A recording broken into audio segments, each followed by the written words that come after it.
سبيل الدموع سبيل مريح تنهدى يا صاحي كي تستريح وبث.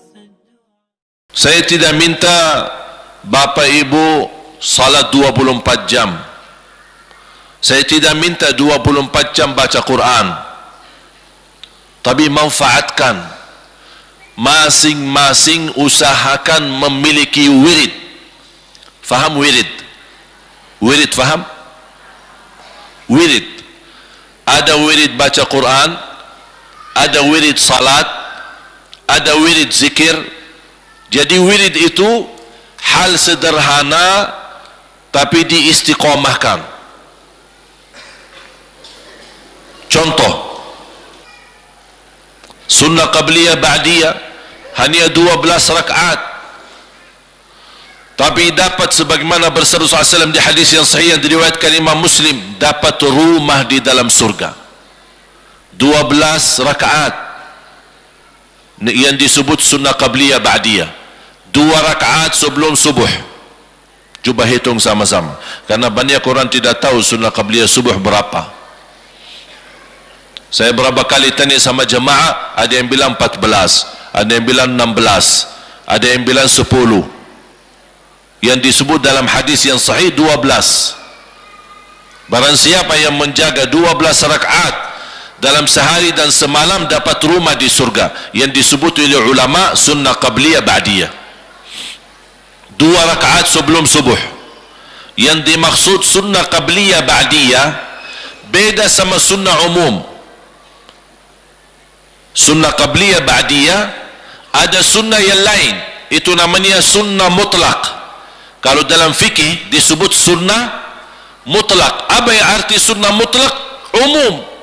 Seperti apa? Duha, tahiyatul masjid, sunnah wudu, sunnah hajat dan yang lain-lain. Itu namanya umum, tidak terkait dengan salat wajib. Tapi kalau sunnah qabliyah ba'diyah, syaratannya apa? Tidak ada sunnah qabliyah ba'diyah kalau tidak ada salat. Artinya apa? Jangan-jangan orang rutin jaga salat sunnah qabliyah ba'diyah tapi tidak salat sama sekali. Lucu ya?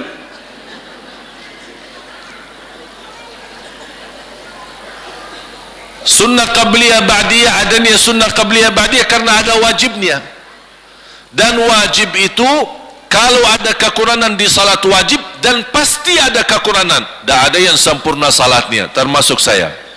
Makanya manfaatnya ini sunnah qabliyah ba'diyah, menutupi kekurangan yang wajib. Makanya pertama yang dihisab, kata Allah subhanahu wa ta'ala kepada malaikatnya, periksa salat hambaku. Habis diperiksa salatnya, ya Allah banyak kekurangan.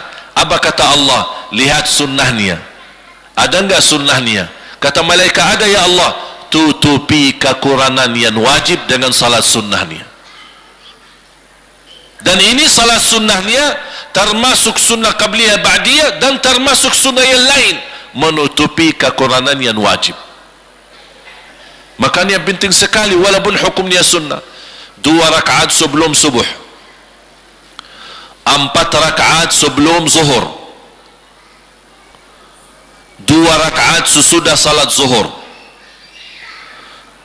Sudah berapa? 8. 2 rakaat sesudah salat maghrib, 2 rakaat sesudah salat isya. Itu yang disebut salat sunnah qabliyah ba'diyah. Di luar itu ada sunnah mutlak. Contoh, barang siapa bersabda SAW, barang siapa yang salat sebelum asar 4 rakaat dapat rahmat dari Allah, itu di luar sunnah qabliyah ba'diyah. Itu namanya sunnah umum. Ketika kita ada luang salat 4 rakaat. Kalau salat sunnah tetap 2, tidak boleh digabung. Karena Rasulullah SAW di hadis yang sahih, la tushabbihun nafilata bil faridah, tidak boleh disamakan salat wajib dengan salat sunnah. Artinya kalau ada sunnah qabliyah 4 rakaat berarti 2 dulu baru 2 lagi. Tidak boleh disamakan dengan salat zuhur atau salat asar. Syarat sunnah qabliyah ba'diyah, pertama terlaksana salat wajib, terkait dengan salat wajib. Yang kedua sesudah azan. Tidak ada sunnah qabliyah sebelum azan. Jadi kalau belum azan, berarti kalau anda salat sunnah, itu sunnah apa? Mutlak. Sunnah apa? Mutlak. Bahasa lain di dalam fikih, nafilah. Apa itu nafilah? Ya sunnah umum. Masuk masjid belum azan, ingin salat 2 rakaat, 4 rakaat, 6 rakaat, itu semua namanya nafilah mutlak, sunnah mutlak. Begitu azan anda salat 2 rakaat, itu namanya sunnah qabliyah, sesudah azan. Termasuk sunnah fajar. Sunnah fajar atau sunnah subuh atau sunnah qabliyah subuh, itu sama, satu, cuma 3 nama. Sunnah fajar disebut dalam fikih sunnah fajar, disebut pula sunnah subuh, disebut juga sunnah qabliyah subuh. Kapan dilakukan? Sesudah azan subuh, sebelum salat wajib. Berarti sunnah fajar yang selama ini kita dengar, sunnah fajar sebelum azan, itu bukan sunnah fajar yang sebelum azan. Kalau belum azan, apapun anda salat, itu semua termasuk salat malam, dihitung sebagai salat malam. Nawaitu salat taubat kah, nawaitu salat hajat kah, nawaitu salat apa saja, sama, disebut di bawah kata umum salat malam. Karena tidak ada istilah imsak dari salat malam. Faham dia imsak? Kalau lagi puasa kan biasa imsak kan sebelum. Kalau salat malam tidak ada imsaknya. Kapan berhenti salat malam? Kalau dengar azan. Misal ini lagi salat, pas rakaat kita udah mulai Allahu Akbar salat malam, kita lagi sudah 2 rakaat. Pas saya salat dah perhatiin waktu. Ketika saya lagi salat terdengar azan subuh, saya masih salat, langsung dilanjutkan, habiskan, tidak apa-apa.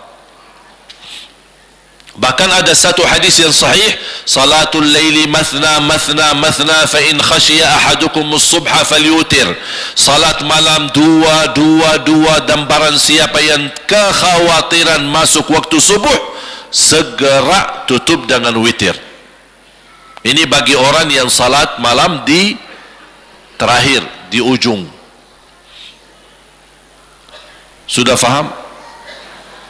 Jelas? Nyambung? Masuk?